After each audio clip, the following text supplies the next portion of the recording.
ओम शांति। 27 दिसंबर 2024 की मुरली से विशेष पॉइंट। तो पहला पॉइंट है, मीठे बच्चे, माया बड़ी जबरदस्त है, इसे खबरदार रहना है।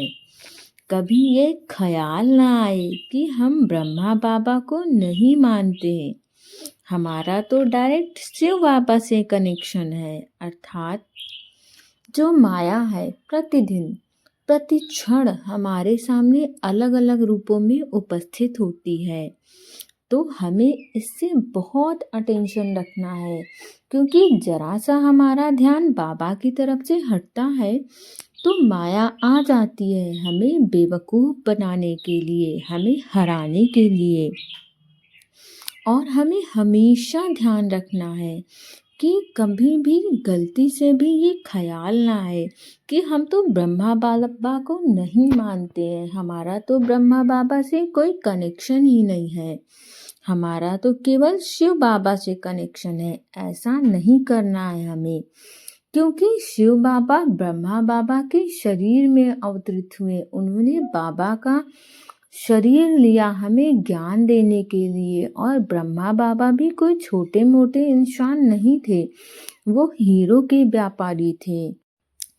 उनकी भी बहुत शानदार लाइफ थी, लेकिन ब्रह्मा बाबा ने जैसे बाबा से उनका साक्षात्कार हुआ शिव बाबा के साथ, उन्होंने सब कुछ इस भौतिक दुनिया का एक क्षण में त्याग किया। और जैसा जैसा शिव बाबा ने कहा वैसा वैसा उन्होंने करना शुरू किया। तो ब्रह्मा बाबा इज अ एग्जाम्पल हमारे लिए कि कैसे उन्होंने अपना इतना बड़ा व्यापार बिजनेस 1 मिनट में छोड़ दिया बाबा के लिए। ऐसे हमें सीख लेनी है ब्रह्मा बाबा से। और अगर हम ब्रह्मा बाबा को भुला देंगे तो हम शायद ये सीख भी नहीं ले पाएंगे कि हमें कैसे ज्ञान को अपने जीवन में धारण करना है, कैसे ज्ञान को अपने जीवन में प्रायोरिटी देना है। अगला पॉइंट है, बहुत रॉयल्टी से मीठा होकर चलना है। शांति और सुख का टावर बनने के लिए बहुत कम और मीठा बोलना है। मूवी की प्रैक्टिस करनी है, टॉकी में नहीं आना है। अर्थात अगर हम देवी देवता बनना चाहते हैं, जैसे देवी देवता हर क्षण जो बोलते हैं, जितना बोलते हैं, बहुत मीठा, बहुत पवित्र, बहुत सुखकारी बोलते हैं, वैसा हमें भी बनना है। और अगर हम शांति और सुख का टावर बनना चाहते हैं, अर्थात हम एक ऐसी आत्मा बनना चाहते हैं जिसके हर एक बोल, हर एक कर्म से शांति और सुख का अनुभव हो, तो हमें हमेशा मीठा बोलना पड़ेगा। हमें बाबा की याद में हर क्षण रहना पड़ेगा। और दूसरी जो सबसे बड़ी बात है, हमें कम से कम बोलना चाहिए फिर, क्योंकि जब हम कम बोलते हैं तो हम व्यर्थ की बातों से बच जाते हैं। जब हम ज़्यादा बोलते हैं तो हमें भी नहीं पता चलता कि हम फ्लो में कौन सी बात बोल गए, क्या उचित थी, क्या अनुचित थी। हम इन सब बातों पर ध्यान नहीं दे पाते हैं। और जब हम थोड़ा बोलते हैं तो हम व्यर्थ की बातों से बच जाते हैं। बहुत बार ऐसा होता है कि जब हम ज़्यादा बोलते हैं तो उसमें लोगों को भला बुरा भी बता देते हैं, जिसकी वजह से हमें ना चाहते हुए भी लोगों को दुख पहुंचाना, चोट पहुंचाना पड़ जाता है। इसीलिए बाबा बोलते हैं कि बच्चे कम बोलना है, मीठा बोलना है। और जब हम ऐसा करते हैं तो हमारे अंदर देवी देवता वाले गुण आते हैं। और जो बाबा ने कहा है कि सतयुग की हमें राजाई स्थापित करनी है, तो हमें उसकी प्रैक्टिस तो करनी ही पड़ेगी ना। टॉकी में नहीं आना मतलब बहुत अधिक नहीं बोलना है, लिमिटेड बोलना है।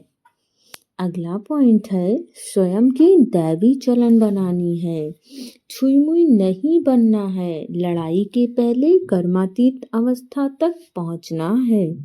निर्विकारी निर्विकारी बनाने की सेवा करनी है। अर्थात हमें अपने अंदर दैवी गुण धारण करने हैं।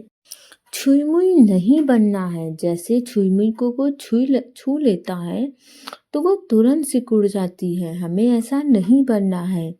हमें बाबा का ऐसा बच्चा बनना है जो लोगों की बातों से प्रभावित ना हो, हर क्षण एक रस स्थिति रहे, हमेशा खुश रहे, चाहे सिचुएशन कैसी भी हो, हमेशा खुश रहे, हर्षोल्लास में रहे, चेहरा खुशी से चमकता रहे। बाबा हमें ऐसी शिक्षा देते हैं और हमें ऐसा ही बच्चा बनना है। लड़ाई से पहले हमें कर्मातीत अवस्था प्राप्त करनी है और हमें खुद भी निर्विकारी बनना है। पहले तो जितने भी विकार हैं हमें अपने अंदर से उन्हें अवश्य समाप्त करना है, और दूसरी बार जब हम इन विकारों को अपने अंदर से समाप्त कर देते हैं तो बाबा का ज्ञान दूसरी आत्माओं को भी देना है और उन्हें भी सिखाना है कि आप भी निर्विकारी बनो। हमें ऐसी सेवा करनी है कि पहले खुद तो हमें सतोगुणी आत्मा बनना ही है, साथ में बाकी आत्माओं को भी हमें सतोगुणी आत्मा बनानी है। अगला पॉइंट है, पवित्र प्यार की पालना द्वारा सर्व को स्नेह के सूत्र में बांधने वाले मास्टर स्नेह के सागर भव। अर्थात हमें बाबा से कितना पवित्र प्रेम मिलता है। जब बाबा हमें इतने प्रेम में पाल रहे हैं तो हमें दूसरी आत्माओं को भी इतना ही स्नेह और प्रेम देना है। सबको, सभी आत्माओं को एक स्नेह के सूत्र में बांधना है, अर्थात सभी आत्माओं को बाबा का ज्ञान देना है। इस संसार में बाबा का ज्ञान हर आत्मा तक पहुंचाना है ताकि अंत समय में कोई आत्मा शिकायत ना कर पाए कि मुझे बाबा का ज्ञान नहीं मिला, नहीं तो मैं भी अपना मनचाहा भाग्य बना लेती। हमें ऐसे बच्चे बनना है, मास्टर स्नेह के सागर बनना है जो सबसे प्रेम से व्यवहार करे, हर आत्मा के प्रति प्रेम भाव रखे। अगला पॉइंट है, संकल्प, बोल, समय, गुण, शक्तियों के खजाने जमा करो तो इनका सहयोग मिलता रहेगा। अर्थात हम क्या सोचते हैं, क्या बोलते हैं, हम अपना समय व्यर्थ गवाते हैं या कहीं ज़रूरी कार्य में बाबा की याद में गवाते हैं। बाबा के गुणों और शक्तियों को हम धारण करते हैं कि नहीं धारण करते हैं। बाबा की मुरली जो हम सुनते हैं उसको यूं ही निकाल देते हैं या बाबा की मुरली की पॉइंट्स को अपने जीवन में धारण करते हैं। हमें इन सब की चेकिंग करनी है और इन सभी चीज़ों को अपने जीवन में धारण करना है। हम जितना इन सभी शक्तियों को अपने जीवन में धारण करते जाएंगे, अपने जीवन का हिस्सा बनाएंगे, उतना हमें इन सभी शक्तियों का हमारे जीवन में सहयोग मिलेगा। अगर आप अच्छे संकल्प करेंगे तो यकीन मानिए बहुत जल्द आपके संकल्प सिद्ध होने लगेंगे। आप जो सोचेंगे वैसा होने लगेगा। लेकिन ऐसा तभी होगा जब हमारे संकल्प, बोल, समय, गुण और शक्तियाँ सब बाबा से कनेक्टेड हो, इन सब में कहीं भी व्यर्थ का लेश मात्र भी ना हो, तो हमारे संकल्प सिद्ध होने लगेंगे, हमारी शक्तियाँ एक्टिवेट होने लगेंगी, बाबा के गुण हमारे अंदर दिखने लगेंगे, हमारी चाल चलन देवी देवता की ऐसी हो जाएगी। ओम शांति।